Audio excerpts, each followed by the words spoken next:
сәлеметсіздер ме құрметті тіл білімі ютуб арнасының көрермендері. Бүгін біз қазақ әдебиетінен тестілер қарастыратын боламыз.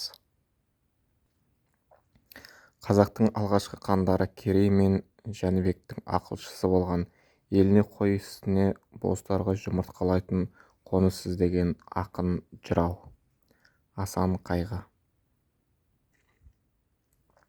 Ауызбіршілік пен алауыздық туралы ойға үндес келетін Майқы бидің нақыл сөзі. Алтау ала болса ауыздақ кетеді, төртеу түгел болса төгедек келеді. Қобыланды батыр жырындағы құртқанның іс әрекеті. Қара қасқа ат мініп жауға шабады. Бұл вариант болмайды. Дұрыс жауабы бурылды алтын тоңғорап баптап күтеді. Қабырға өзенінің бойына тоқтап егін егіп елін бай қылған кейіпкер Сейітқұл. Еділдің бойы ен тоғайға ел қондыруды армандаған ақын Махамбет Өтемісұлы. Мұрат Мөңкеұлының ел штатқа көніп, елді ауылнайлар билей бастағанда айтылған толғауы Үш қиян. Абайдың ақ қағаз бен қара сияны ермек қылайын, кім ішінен керекті сөз тапса жазып алсын деген қара сөзі. Бірінші қара сөз. Шоқан Уәлихановқа қатысты ақпарат. Қырғыздардың Манас жырын жазып алады.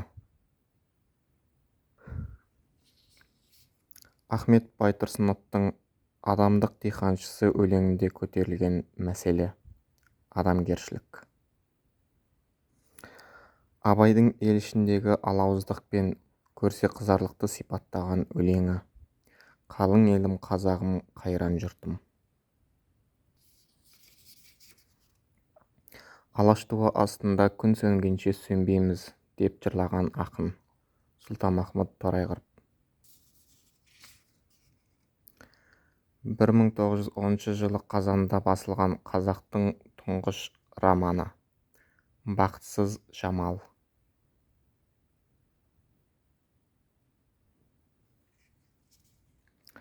Ақбілектің әкесі Мамырбай. Сәкен Сейфуллиннің достық тақырыбына жазған өлеңі Сыр сандық. Қасым Аманжоловтың өзім тура өлеңіндегі лирикалық кейіпкер ақын. Нар етірген күйін шығармасына арқау еткен автор Тахауи Ахтанов. Сақтар тарихынан сыр шертетін қаһармандық жыр Алып ер-тұңға. Керқұла атты Кендебай ертегісінде кездесетін кейіпкерлер қатары Мергенбай Қойшыбала.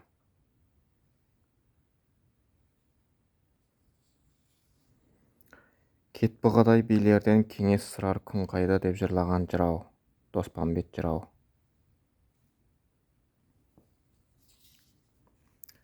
Әмірші жағашқан жоқ, томсарған күйі ой үстінде келеді. Кештетіп шаһарға жетті. Әмірші сарайға оралған түні де таң атқанша дөңбекшіп шықты. Романның атауы Аңыздың ақыры. Жау тылындағы бала повесінде серікке қамқорлық танытқан кейіпкер Анна Ивановна. Бауыржан Момышұлының Ұшқан ұя повесіндегі сюжеттің басталуы әжесі туралы баяндайды. Дулат Исабековтың Әпке драмасындағы кейіпкерлер сөз иелерімен сәйкестендір. Мен Қамажай апайды ертеңгі жұмыс күнімен құттықтаймын деп, бірақ бізге айтпағанына өкпелемін деген кім? Нәзила Гаухар. Дұрыс жауап бізде Гаухар. Ғылыми тұрғыдан қарағанда әрбір адам өз қоғамына қай жағынан болса да пайдалы болуға тиіс деп айтқан кім? Омар.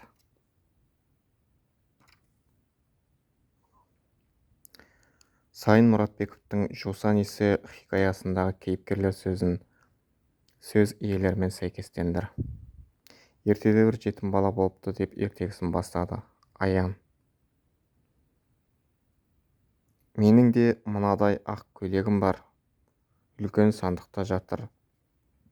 Апам кигізбейді деген кім? Қосым.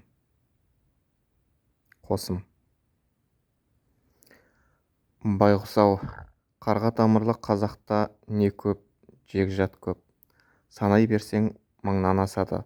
Маған десең 1000 адам шақырып, бірақ ақшаны қайдан табасың? Әлде баяғы Есейбайдың қыршынды тауына шығып кеткен алтыннан тауып алдың ба деп Тәкең үйіне бастады. Шерхан Мұртаза тәуекел тойынан үзінді. Үзіндідегі уақыт пен кеңістікке қатысты сөйлем. Әлде баяғы Есейбайдың қыршынды тауына тығып кеткен алтынын тауып алдың ба? Ш. Құсайыновтың «Томирис» драмасындағы кейіпкерлерді олардың іс-әрекетімен сәйкестендір. Шұғыла. Кирдің басын торсыққа салады. Спаргапис анасын шатырға шақырады. Асқар Алтайдың прописка әңгімесінің сюжеттік элементтерін сәйкестендір. Оқиғаның басталуы. Арқат түсте Өскеменнен автобуспен шықты. Оқиғаның шешімі. Арқат Самарға автобуспен кері қайтты.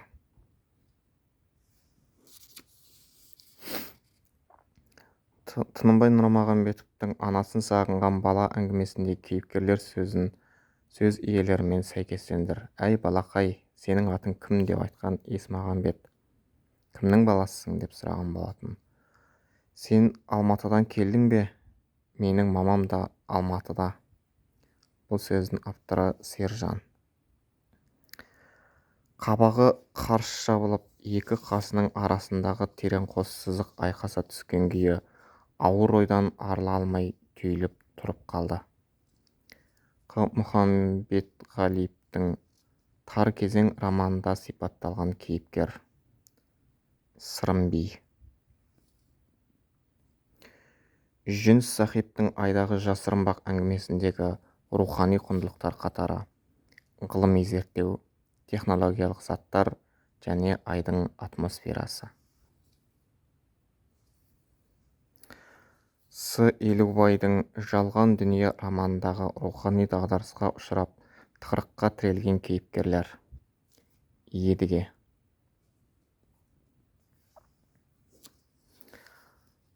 Роза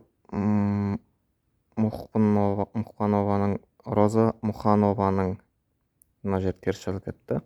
Роза Мұқанованың «Мәңгілік бала» бейне әңгімесінде кейіпкерге тән белгілер: күнәсіз, ақылы дұрыс, қайғылы. Бұл Семей полигонына қарсы жазылған әңгіме. Мәңгілік бала бейнесі.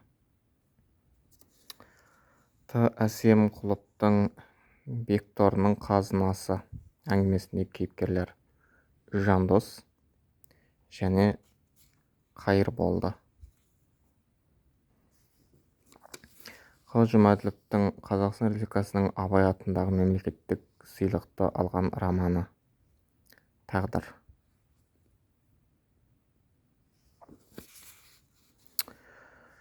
20 ғасырдың бас кезінде феодалдық кертартпа салттар әлі де бір жалта жоғалмай тұрған дәуірде шәкәрімнің сол ескілікке қарсы шығып, еңлік пен кебектің жазықсыз өмірін жырлауы жаңа қадам, жақсы талап еді. Сондықтан да мұны шәкәрім шығармашылығының аса бағалы жағы ретінде қарау қажет деген пікірдің авторы М. Базарбаев. Құрметті тіл білімі YouTube арнасының көрермендері, алдыда тағы да осындай керемет тесттерді біз арнаға салып отырамыз. Сондықтан жіберіп алмай, бізге тіркелуді ұмытпаңыздар. Келесі кездескенше сау саламатта болыңыздар, арнаға жазылып қойыңыздар.